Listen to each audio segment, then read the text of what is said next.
Hello, hello, hello, my amazing YouTube family. It's Lissa with Day 3 Live, getting back on track, my trek to getting back on track. And today was a little bit of a rough one.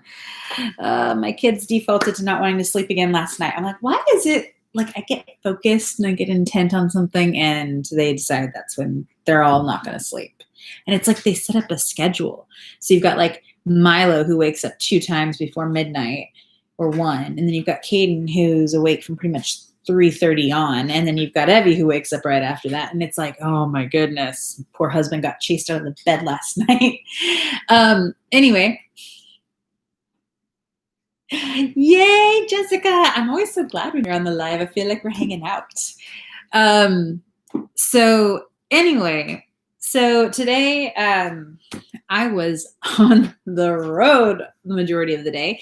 Had to go pick up a click list, had to take Evie for her sleep test consulting thing. And so I was like in the car probably like 70% of today. So let's see. Updating on food. Breakfast, I had a scone and a little like egg cup that they have at our coffee shop, which is really good. And it's pretty low point. I think it's hard when you're at a local place because it's not like you can actually like look up the nutritional information. I've tried. I've been like, what? Can you give me the recipe? I'm like, I promise I won't make stuff. I just want to be able to put it in my app. They don't go for that. So that was breakfast. Then we went to pick up the click list and I got a second coffee. So I had an Americano, iced Americano, then picked up another coffee because I had points on my like Starbucks app. And I estimate that I get there is like 4 points. I really don't know for sure because it really depends on who makes it and if they are heavy-handed with the cream or not. But I figure 4 points is a safe estimation. And then I got home, unloaded all the groceries, put it all away, worked with Milo and Evie. Caden was sleeping because he'd been awake since 3:30 and pretty much got all that done. Kids fed, back in the car to take the boys to my mom's house so I could take Evie for her sleep consultation or her sleep study consultation or whatever it was. And hadn't even had lunch. Drive over to the doctor, in case anyone's wondering.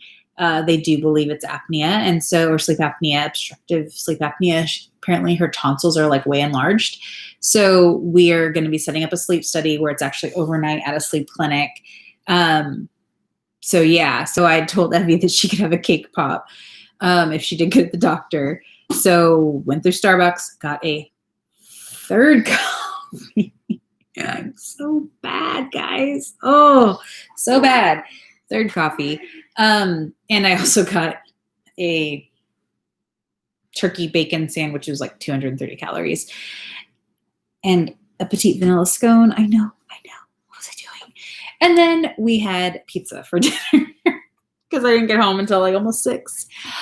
But now, in all fairness, Fridays tend to be the day where I kind of eat not great because it's my weigh day. So I weigh in the morning and then I have my little like cheat day on Fridays normally. So that being said, I weighed in, I pulled out the old scale and the new scale. And this is still messing with me, guys. It's still very much messing with me. So on the old scale, antithesis drum roll, please. I weighed in at 200 even.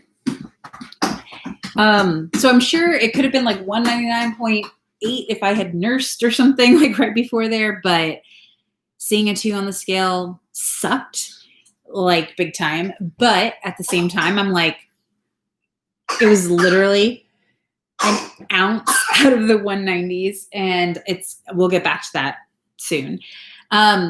Weighed in on the new scale. So rewind. So it looks like I've had a gain of about 4 pounds in my whole like being off my rocker kind of thing. And I do still attribute some of that just for an overshare, to the fact that I'm pretty sure I'm getting ready to be back full on my cycle and stuff here momentarily. That my body's just been trying to start it. First time post baby. So I'm kind of just waiting to see how that, man, what's going on over here? Sorry. Waiting to see how that's all going to play out. Anyway, so then I stepped on the new scale, and the new scale weighed me in at 204. I think. Yeah, it was 204. I'm trying to think if there's a point.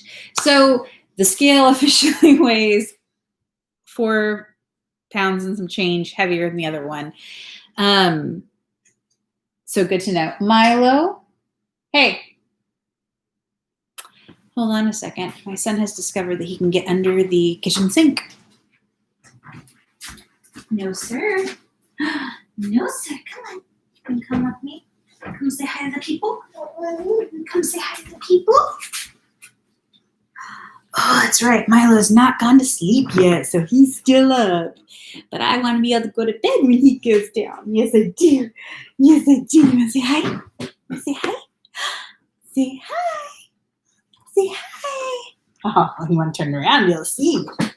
All right, there we go. Say, I'm tired, but I'm just fighting it.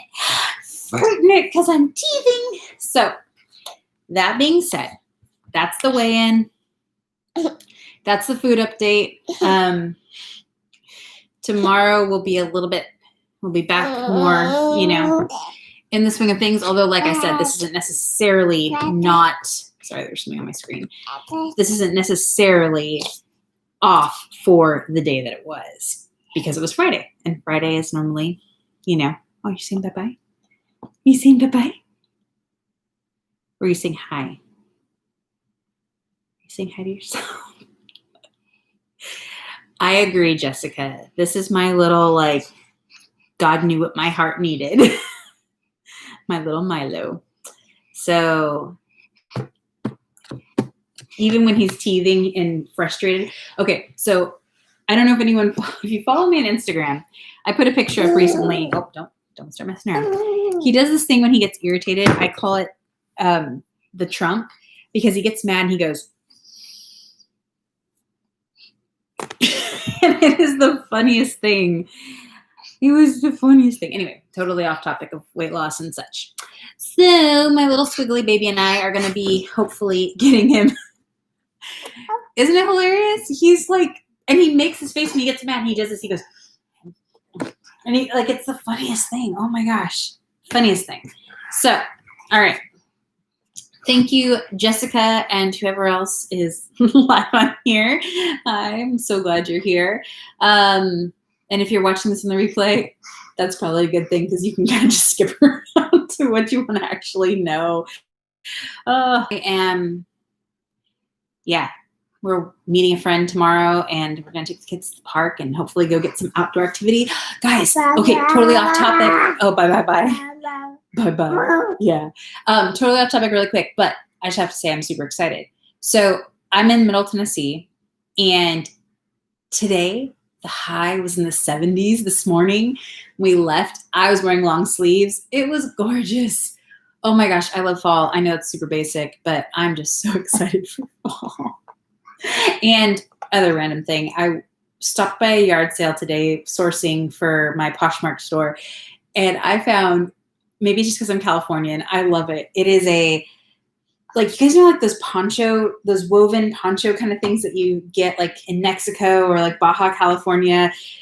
Surfers wear them. They're woven and striped, and they've got the chunky things here. They're super long. Anyway, I found one for 50 cents, and I'm like, I may be keeping this because it's so adorable. Oh my gosh, I'm so sorry, Jessica. My best friend used to live in Florida, and I love her, but I hated visiting her for that reason. I was gonna say, it gets cool-ish for you guys November, December-ish, right?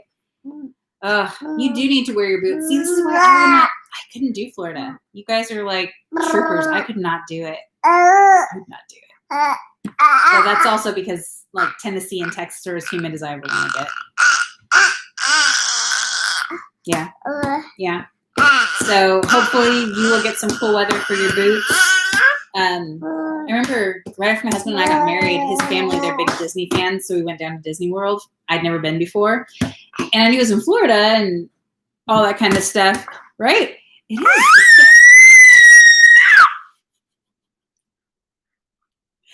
And I was surprised when it got like in the 50s at night. And I was like not prepared for that. It was really cold. Being from California, I'm the same way. Like I can do like 40s okay, but once we actually drop into freezing temperatures, I don't do so well. And my husband, if you're watching, hi babe, he is a weather guy. Like he's an amateur meteorologist. He has 2/3 of a meteorology degree. He loves it. Like our dates when we were engaged were like storm chasing. Anyway, so he loves snow. And that's one of his favorite things to do is snow chase, where you try and make the prediction of where's going to get the biggest dump of snow and you try and get there before it happens. So let's just say my little Californian blood has tried to become very, like, it's been put to the test because to me, Tennessee is cold. And to him, he's like, we should move to Minnesota or Canada. I'm like, no. Anyway, totally off topic now. I'm just rambling. Jessica and I are hanging out. I wish we had coffee. Could be like, although I don't need a fourth coffee today. Maybe decaf or tea. Anyway, yeah, thanks for sticking through this with me, guys. For all my ramblings. You love to see snow. Oh, see, I've lived in Tennessee now since 2010. Well, very end of 2010, so it's called 2011. So I've lived in Tennessee now for 9 years almost. 10 years? Oh my gosh, in December it'll be 10 years. Oh, wow. And I have never been to Pigeon Forge. I've never been to Gatlinburg. I've never been up there. I have been to Asheville. It's where we went on our honeymoon. But I've never been to any of those, like, see, I've never been to Dollywood, and I think it looks like fun. See, at first I was like snobby. I'm like, I don't want to go where everyone goes. Same, that's how I felt about Destin, too. Everyone talks about Destin. I'm like, I don't want to go to Destin. That's where everyone talks about. I'm such a snob, guys. You should have seen me back in high school. I was like the anarchist. Like I'm anti whatever is popular purely on the merit that it's popular. So I thought I'd outgrown that, but I guess not. Yeah. See, now I'm just rambling. But I mean, how often do the kids just like totally like cooperate? We can ramble and have fun. So Jessica, if I go to Pigeon Forge, what is something I have to see? Because we've actually been talking about potentially doing that this year, just as a little bit of a getaway. That way we don't have to worry about too much being stuck in like a city and not being able to do anything. The shows, I wonder if they're still doing shows though with COVID and with all this stuff. But I've heard that. I've heard the shows are really cool. I've heard, somebody's getting tired.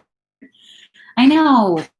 Okay, so maybe we'll wait on Pigeon Forge and Gatlinburg until they're, the actors are allowed to come out of hiding. Sorry, I'm not trying to be all risque there. Are you ready for bed now? Are you ready for bed? Can you tell the world good night?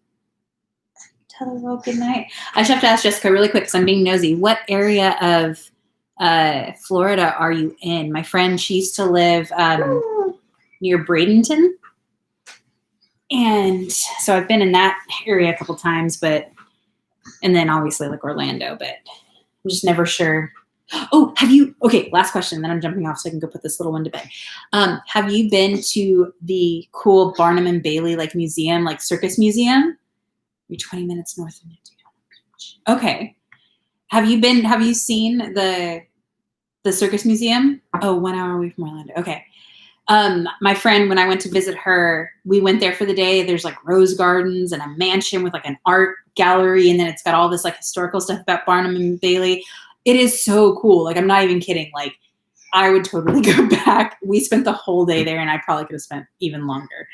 Okay. Totally random. That's the one thing I know about Florida outside of like Bradenton and, Disneyland and Universal, Busch Gardens.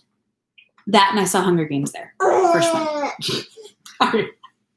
He's ready for bed. Are you ready for bed? Can you say night-night? Can you say night-night? Night-night, everybody. Say have a good night. Sleep tight. It was fun, Jessica. I feel like it was virtual coffee. Next time, okay, tomorrow, I'll get my cup, you get your cup, and we'll just pretend it's coffee. Nice.